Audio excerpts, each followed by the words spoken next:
بسم اللہ الرحمن الرحیم۔ اللہ تعالیٰ کے فضل و کرم اور اس کی عطا فرمودہ توفیق سے آج 22 رجب المرجب، آج کے دن خصوصاً امیر المؤمنین حضرت امیر معاویہ رضی اللہ تعالیٰ عنہ کے وصال باکمال کا دن ہے۔ حضرت امیر معاویہ رضی اللہ تعالیٰ عنہ قرآن مجید فرقان حمید کے اندر جہاں کہیں بھی صحابہ اکرام رضوان اللہ تعالی مجمعین کے حوالے سے اللہ تبارک و تعالی جل جلالہ نے مختلف ٹائٹل سے صحابہ اکرام رضوان اللہ تعالی مجمعین کو مالا مال فرمایا، اور ان میں سے خصوصاً یہ بھی کہ کل وعد اللہ الحسنى، اللہ تبارک و تعالی جل جلالہ نے تمام رسول پاک صلی اللہ علیہ وسلم کے صحابیوں کے لیے جنت کا وعدہ فرمایا۔ ان میں سے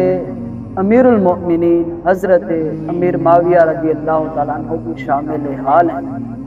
حضرت امیر معاویہ رضی اللہ تعالیٰ عنہ رسول پاک صلی اللہ علیہ وسلم کے صحابی ہیں اور رسول پاک صلی اللہ علیہ وسلم کی صحبت سے بھی مالا مال ہیں۔ لوگوں کو شک پڑ جاتا ہے حضرت امیر معاویہ رضی اللہ تعالیٰ عنہ، او بھائی حضرت امیر معاویہ رضی اللہ تعالیٰ عنہ وہ شخصیت ہیں کہ میرے نبی پاک صلی اللہ تعالیٰ علیہ وآلہ وسلم نے حضرت امام حسن رضی اللہ تعالیٰ عنہ کو اپنے ساتھ ممبر پہ بٹھا کر فرمایا یہ امام حسن سردار ہے، سید ہے اور چودھری ہے، بڑا ہے، اور ساتھ یہ بھی فرمایا کہ جب مسلمانوں کے دو گروہوں کے درمیان لڑائی ہوگی تو اس وقت یہی امام حسن رضی اللہ تعالیٰ عنہ ان دونوں جماعتوں کے درمیان صلح کرائیں گے۔ او بھائی جب حضرت امام حسن رضی اللہ تعالیٰ عنہ نے صلح کرا دی تو اس کے بعد تم کیوں الجھتے ہو، تمہیں کیوں تکلیف ہوتی ہے؟ جب انہوں نے صلح کرا لی تو پھر ان کے ماننے والوں کو چاہیے کہ وہ اس بات کے اندر الجھے نہ۔ پھر کہتے ہیں کہ وہ یزید کا ابو تھا۔ میں نے کہا اگر یزید کا ابو تھا تو پھر یہ بات تو مجھے بتاؤ نا کہ حضرت نوح علیہ السلام کے وہ بیٹے ہیں وہ کافر تھے۔ اس کا کیا مطلب ہے کہ اگر بیٹا جو ہے وہ کافر ہو تو پھر آپ خامخواہ بالکل اس کے باپ کے اوپر الزام لگا دیں گے؟ تو خدا را ان باتوں سے نکلیں۔ لوگ بالکل عجیب باتیں کرتے ہیں۔ قرآن مجید فرقان حمید کے اندر یہ بات طے ہے کہ کل قیامت کے دن کوئی بھی شخص کسی کا بوجھ نہیں اٹھائے گا، بلکہ یزید اپنے کرتوتوں کا جواب دے گا اور اس کے گھر والے جواب نہیں دیں گے۔ قرآن مجید فرقان حمید کی نص ہے، لیکن یہ بات بھی کان کھول کر سن لو، بالکل پوری امت کے علماء اور کتب اور ابدال اور تمام غوث مل کر کسی صحابی رسول کا مقابلہ نہیں کر سکتا۔ تاجدار گولڑا پیر مہر علی شاہ صاحب رحمۃ اللہ تعالی علیہ نے تحقیق الحق ان کی کتاب ہے، اور انہوں نے جہاں پر کاتب وحی نبی پاک صلی اللہ علیہ وسلم کی وحی مبارکہ جو صحابہ کرام رضوان اللہ تعالی مجمعین لکھتے تھے، ان میں سے انہوں نے حضرت امیر معاویہ رضی اللہ تعالیٰ عنہ کا تذکرہ خیر فرمایا۔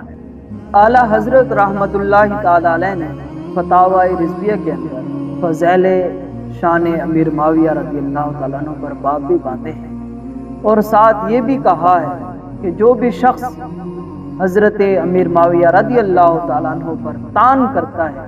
فرمایا وہ جہنم کے کتوں میں سے ایک کتا ہے۔ داتا گنج بخش رحمت اللہ تعالی علیہ نے اپنی کتاب کے اندر یزید کے حوالے سے یہ کہا کہ اللہ تبارک و تعالی اس سے مواخذہ فرمائے، اور ساتھ انہوں نے بالکل وضاحت بھی کر دی،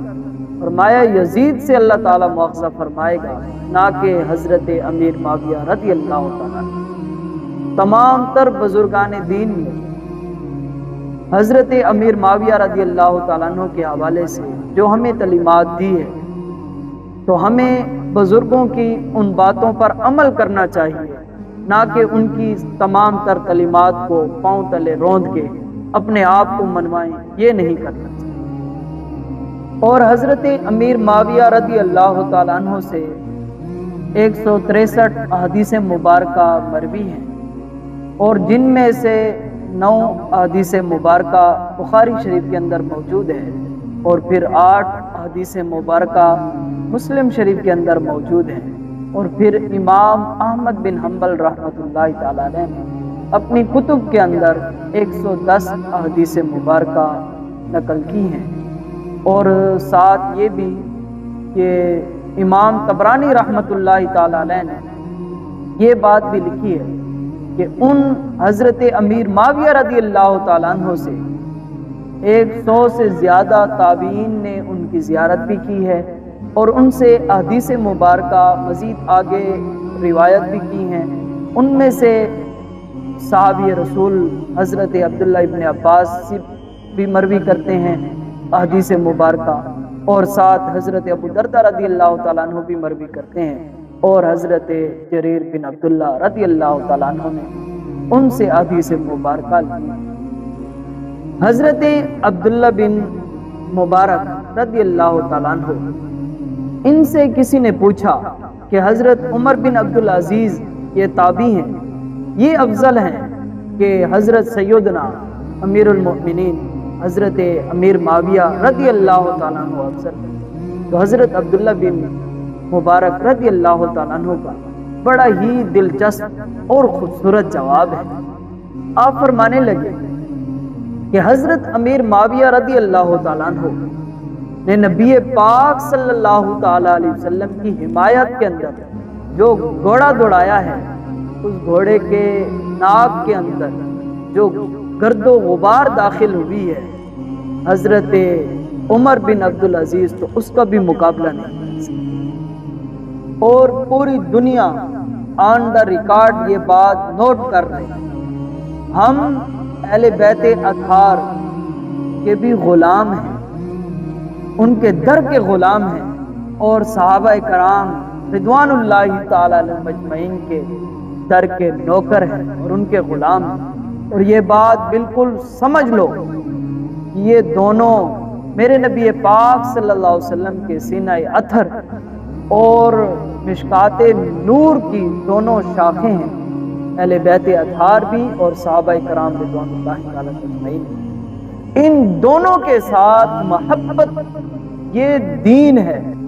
حضرت امیر معاویہ رضی اللہ تعالیٰ عنہ اور حضرت علی المرتضیٰ شیر خدا رضی اللہ تعالیٰ عنہ کے درمیان جو بھی معاملات ہوئے، اس کو سیدنا اعلیٰ حضرت عظیم البرکت شاہ صاحب رحمۃ اللہ تعالیٰ علیہ نے بڑا ہی خوب انداز میں جواب دیا۔ فرمایا فرق مراتب بے شمار، اور حق بدست حیدر کرار، اور امیر معاویہ بھی ہمارے سردار، اور ان پر تان و تشنی کار فجار۔ حضرت علی المرتضیٰ شیر خدا رضی اللہ تعالیٰ عنہ کی شان تو وراء الورا ہے، ان کی کیا عظمت ہے۔ رسول پاک صلی اللہ علیہ وسلم نے اپنی لخت جگر کا ان کے ساتھ نکاح کیا ہے، اور رسول پاک صلی اللہ علیہ وسلم نے انہیں بھائی فرمایا ہے دنیا اور آخرت کے اندر۔ لیکن اس کا ہرگز یہ مطلب بھی نہیں ہے کہ اس کی آڑ لے کر حضرت امیر معاویہ رضی اللہ تعالیٰ عنہ پر تان و تشنی کی جائے۔ سیدی اعلیٰ حضرت عظیم البرکت شاہ صاحب رحمۃ اللہ تعالیٰ علیہ فرماتے ہیں کہ ان پر تان و تشنی کرنا یہ کار فجار ہے، برا کام ہے۔ اس لیے یہ بات کلیئر ہے، اور صحابہ کرام رضوان اللہ تعالیٰ اجمعین اور اہل بیت اطہار کا تذکرہ خیر ہمارے دلوں کی، ہماری روح کی، ہماری جان کی، ہماری باطن کی قرار پائے، ہمارا دل خوش ہو ان کے تذکرہ خیر سننے کے بعد، اور بالکل یہ بات کان کھول کر پوری دنیا سن لے، اہل بیت اطہار ہوں یا صحابہ کرام رضوان اللہ تعالیٰ اجمعین ہوں، ان کا ادب اور احترام کرنا ہم پر لازم ہے، اس لیے کہ ان کی تربیت نبی پاک صلی اللہ تعالی وسلم کی آغوش میں ہوئی ہے۔ اور نبی پاک صلی اللہ علیہ وسلم کی نظر کرم ان پر چھما چھم برستی رہتی تھی، تو ہمیں ان کا ادب اور احترام کرنا ہم پر لازم ہے۔